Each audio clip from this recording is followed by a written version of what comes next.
Hey everyone, welcome back to the channel.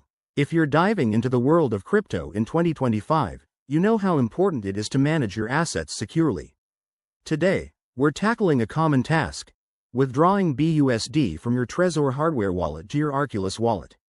This process is straightforward, but always remember, crypto transactions are irreversible, so double-check everything to stay safe.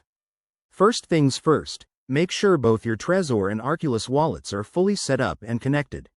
Update your Trezor firmware to the latest version for 2025 compatibility. It's crucial for smooth operations.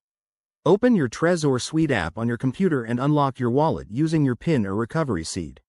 Next, navigate to the Assets section and select BUSD from your portfolio. You'll see an option to send or withdraw funds. Click on that, and it will prompt you to enter the recipient's address. Now, switch over to your Arculus wallet app on your mobile device. Generate or copy the BUSD receiving address. Arculus makes this super easy with its user-friendly interface. Paste that address into the Trezor send form, then specify the amount of BUSD you want to transfer. Don't forget to add a small network fee if required.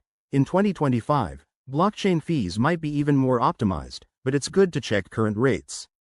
Review all the details carefully: amount, address, and fees, to avoid any mistakes. Once you're confident, confirm the transaction on your Trezor device. You'll need to physically approve it on the hardware for added security. Sit back and wait for the blockchain to process it. Depending on network congestion, this could take a few minutes to an hour. Finally, head back to your Arculus wallet and refresh to see your BUSD arrive. Voila! You've successfully withdrawn your funds. If you run into any issues, always reach out to official support channels. Thanks for watching. Hit that like button if this helped. Subscribe for more crypto tips, and let me know in the comments if you have other wallet questions. Stay secure out there.